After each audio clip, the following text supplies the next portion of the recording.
Something has changed in Washington, and Donald Trump can feel it. Right now, Republican senators are openly pushing back against him. The Senate is getting ready for a vote that could reduce the president's authority over military actions. And for the first time in a long while, Trump is quietly admitting that he does not know how to stop it. This is not just another political setback. This is a real loss of control happening step by step. Behind closed doors, there are tense phone calls, private anger, and growing frustration. Members of Trump's own party are no longer moving in the same direction as him. What is happening now could reshape American politics in a lasting way. Trump has always relied on the idea that he controls the room, he controls the party, he controls the story.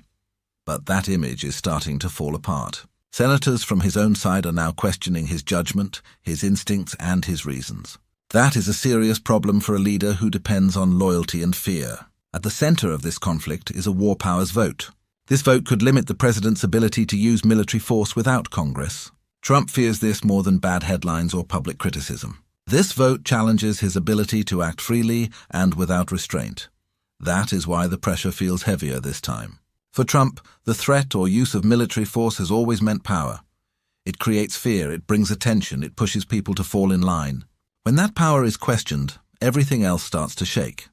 This vote does not just block one possible action. It challenges Trump's entire approach to leadership. Now, something unusual is happening. Republican senators are no longer quietly disagreeing. They are speaking up. They are doing it in public spaces that once fully supported Trump. This shows others in the party that disagreement is possible and survivable. When respected voices calmly question the reasons behind military action, people start listening. They begin asking simple questions. Why is force needed? Who benefits? Are the reasons clear and honest? These questions weaken the old talking points. As these doubts grow, Trump's usual methods are not working.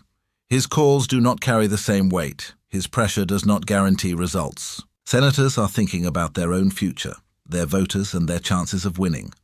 Blind loyalty is no longer enough. This shift is quiet but powerful. It shows up in delayed answers and careful words. When asked how they will vote, some senators hesitate. That hesitation matters. For leaders who rely on fear, uncertainty is dangerous. Trump responds the only way he knows how, by increasing pressure.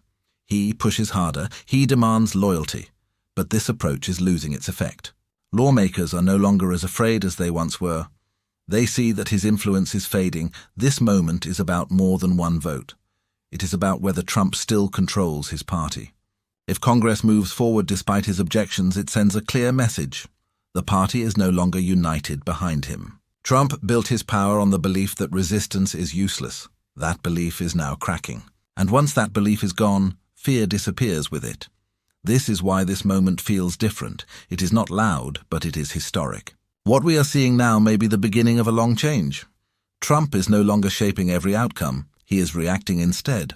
And reacting is not the same as leading.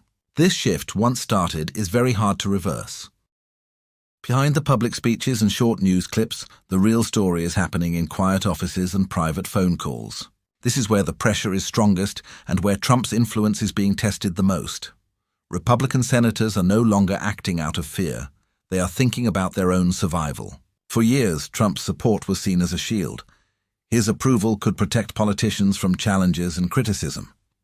But now that shield looks weaker. Some senators are realizing that being too close to him may actually hurt them instead of helping them.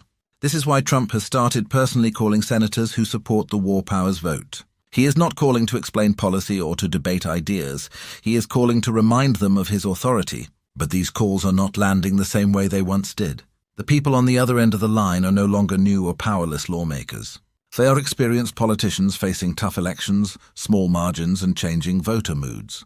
They know Trump's support does not guarantee safety anymore.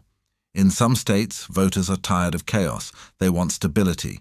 They want calm leadership. And that makes Trump's style a risk rather than a strength. Senators can see this clearly in polls and local feedback. Because of this, hesitation is spreading. Some lawmakers avoid giving clear answers. Others delay decisions. This may seem small, but it is deeply important. Strong leaders depend on certainty. When certainty disappears, control weakens. Trump senses this change. Instead of adapting, he pushes harder. He raises his voice. He increases threats. But pressure without trust only works for so long. Fear fades when people believe the consequences are manageable. At the same time, Congress is starting to act in ways that openly reject Trump's wishes. Budget plans he supported are being changed. Funding cuts he demanded are being reversed. And these decisions are often supported by members from both parties. This matters because it shows something new. Lawmakers are learning that they can defy Trump and still survive. That lesson spreads quickly. Once it spreads, loyalty based on fear collapses. Trump's political image was built on inevitability. He was supposed to be unstoppable. Resistance was meant to feel pointless. Now that image is fading. Senators are testing limits and finding that those limits are real. As this happens, Trump becomes more focused on attention. He makes bold statements. He creates controversy. He uses dramatic language. These tactics once distracted people from real losses, but now they are less effective. People are beginning to separate noise from power. Loud words no longer hide shrinking influence. And when attention shifts from excitement to analysis, Trump loses his advantage. Inside the party, deeper questions are starting to appear. Lawmakers are debating ideas that were once ignored.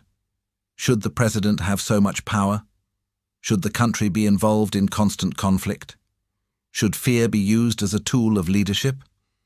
These questions do not have easy answers, but they cannot be avoided anymore. And Trump struggles here because his leadership has never been about ideas. It has always been about control. As these debates continue, Trump is slowly being pushed to the side. Not through open rebellion, but through quiet independence. Lawmakers begin acting without waiting for his approval. This is how power fades in real life. Not all at once, but step by step. Phone call by phone call, vote by vote. And once this process starts, it rarely stops.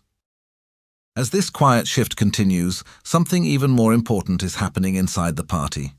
Republicans are starting to talk about ideas instead of personalities. For a long time, loyalty to Trump replaced real discussion. Now that is changing. Lawmakers are asking serious questions. Should America stay involved in endless conflicts around the world? Should one person have the power to decide military action alone? Should leadership be based on strength or responsibility? These questions were once pushed aside. Now they are coming back. Trump does not handle these debates well. He does not offer clear principles. He does not show consistency.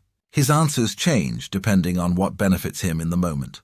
That makes it hard for others to rally around him. Because of this, Trump is starting to look less like a leader and more like a problem. Some Republicans still support him publicly, but privately they are thinking about the future. They are thinking about elections that are coming soon. They are thinking about what happens next. This is dangerous for Trump because his power has always depended on one belief. That belief is that he is unavoidable, that there is no future without him. This is a major reversal from how he once operated. Strong leaders do not fall only because of defeat. They fall when their supporters stop believing in their strength. That belief is now slowly disappearing. This moment may not look dramatic, but it is historic. The system Trump tried to control is pushing back. His influence is shrinking, and the future is being planned without him. Once that process begins, it does not easily stop.